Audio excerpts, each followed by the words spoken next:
मुंबई म्हटलं की उंच इमारती, गजबजलेले रस्ते आणि न थांबणारं जीवन डोळ्यासमोर येतं. पण फार कमी लोकांना माहीत आहे की या महानगराच्या मध्यभागी शेकडो हेक्टरमध्ये पसरलेला हिरवागार परिसर आहे. तो म्हणजे आरे मिल्क कॉलनी. दिवसा हे ठिकाण शांत आणि सुंदर वाटतं. झाडांनी वेढलेले रस्ते, दूध डेऱ्या, लहान वसाहती, काही आदिवासी पाडे आणि पक्ष्यांचा आवाज. पर्यटक इथे फिरायला येतात. सायकल्सवर सकाळी फेरफटका मारतात. फोटोग्राफर निसर्गाची छायाचित्र काढतात. पण जसजसा सूर्य मावळतो तसतसं या परिसराचं रूप बदलायला लागतं. प्रकाश कमी होतो, रस्ते शांत होतात, झाडांच्या फांद्या वाऱ्यात हलू लागतात आणि अंधार वाढत जातो. याच क्षणापासून सुरू होतात त्या कथा ज्या दशकानुदशकं मुंबईकर एकमेकांना सांगत आले आहेत.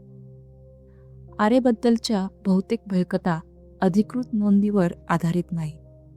त्या लोककथा आहेत. टॅक्सी ड्रायव्हर्स, रिक्षाचालक, रात्रपाळी करणारे कर्मचारी आणि स्थानिक रहिवासी यांच्यामध्ये वर्षानुवर्षे सांगितल्या जाणाऱ्या गोष्टी. आरेचा उल्लेख झाला की लोक अनेकदा एका विशिष्ट कथेबद्दल बोलतात. पांढऱ्या कपड्यातील एका स्त्रीची. या कथेनुसार रात्री उशिरा काही वाहन चालकांना रस्त्याच्या कडेला एक स्त्री उभी दिसते. ती मदतीसाठी हात दाखवते.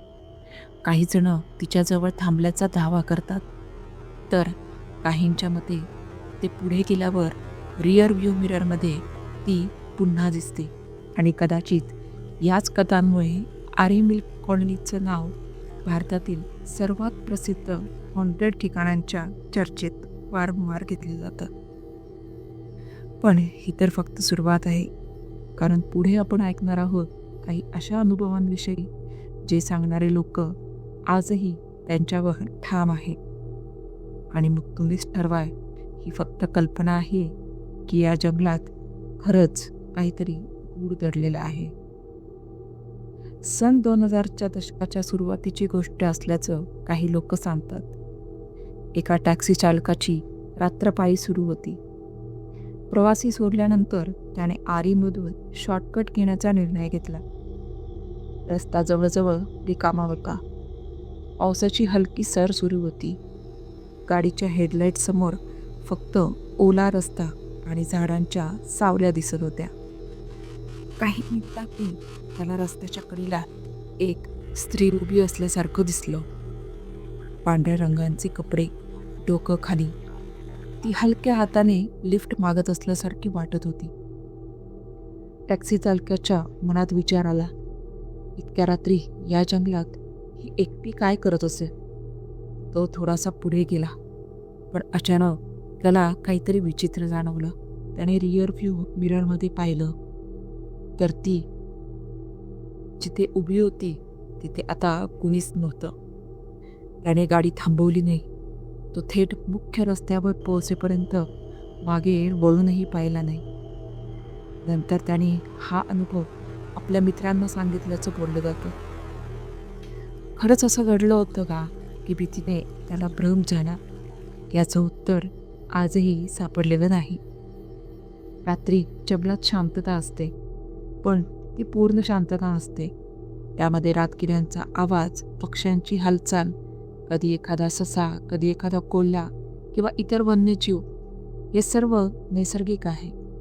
पण जेव्हा माणूस आधीपासूनच घाबरलेला असतो तेव्हा प्रत्येक आवाज जास्त मोठा वाटतो. कधी तो पावलांसारखा आडतो, कधी कुजबुजल्यासारखा, आणि इथूनच अनेक अफवा जन्म घेतात. स्थानिक पातळीवर आणखी एक कथा सांगितली जाते, म्हणजे एका सुरक्षा रक्षकाची. त्याचं काम होतं रात्री एका बंद डेअरी परिसराची देखभाल करणं. पहिले काही दिवस सर्व काही सुरळीत होतं, पण एका रात्री त्याला असं वाटलं की कोणीतरी त्याच्या मागे चालत आहे. तो थांबला, तसा आवाजही थांबला. तो पुन्हा चालू लागला. पुन्हा मागे पावलांचा आवाज. त्याने टॉर्च फिरवली. आजूबाजूला कोणीच नव्हतं, फक्त झाडं आणि अंधार. दुसऱ्या दिवशी त्याने नोकरी सोडली, असे तिथले स्थानिक लोक सांगतात. या कथेची अधिकृत पुष्टी उपलब्ध नाही, पण ती अनेक वर्षांपासून अशी तोंडी सांगितली जाते. रात्री गाडी चालवताना आपण अनेकदा रिअर व्ह्यू मिररमध्ये पाहतो. आरीबद्दलच्या काही लोककथांमध्ये असा दावा केला जातो की चालकांना काही क्षणांसाठी आरशात एखादी सावली दिसते, पण मागे वळून पाहिल्यावर तिथे कोणीच नसतं. याचं एक वैज्ञानिक स्पष्टीकरणही आहे. कमी प्रकाश, ओला रस्ता, हेडलाईटचं परावर्तन आणि थकलेला मेंदू हे सर्व मिळून डोळ्यांना चुकीचा भास निर्माण करू शकतात. मात्र ज्यांनी असे अनुभव घेतल्याचा दावा केला त्यांच्या दृष्टीने एक क्षण अत्यंत खरे होते. एक मनोरंजक गोष्ट म्हणजे जर एखाद्या व्यक्तीला आधीच सांगितलं या रस्त्यावर भूत दिसतं, तर त्या व्यक्तीचा मेंदू प्रत्येक सावलीकडे संशयाने पाहू लागतं. प्रत्येक आवाज वेगळा वाटतो, प्रत्येक हालचाल असामान्य वाटते. यालाच मानसशास्त्रात अपेक्षा प्रभाव म्हणतात. म्हणूनच लोककथा अनेकदा अधिक जिवंत वाटतात. पण अजूनही एक प्रश्न उरतो. जर हे सगळं फक्त भीती असेल तर इतक्या दशकांपासून एकाच प्रकारच्या कथा का सांगितल्या जात आहेत? का अनेक चालक आरेमधून मध्यरात्री जाणं टाळतात? का काही स्थानिक लोक अजूनही काही विशिष्ट रस्ते रात्री वापरत नाहीत? याचं ठोस उत्तर नाही, पण कदाचित काही प्रश्न अनुत्तरित राहिले की त्यांच्याभोवती दंतकथा जन्म घेतात आणि मग त्या पुढच्या पिढीपर्यंत पोहोचतात. मित्रांनो, तुम्हाला काय वाटतं? आरे मिल्क कॉलनीबद्दलच्या या कथा फक्त अफवा आहेत की त्यामागे अजूनही काही न उलगडलेलं रहस्य दडलं आहे? तुमचं मत कमेंटमध्ये नक्की लिहा. जर तुम्हाला अशाच सत्य, ऐतिहासिक आणि लोककथांच्या सीमारेषेवर उभ्या असलेल्या रहस्यमय कथा आवडत असतील तर आपल्या अकस्मात मराठी हॉरर स्टोरीज ह्या चॅनलला सबस्क्राईब करा. भेटूया पुढच्या भागात महाराष्ट्रातील आणखी एक गूढ ठिकाण घेऊन. तोपर्यंत धन्यवाद.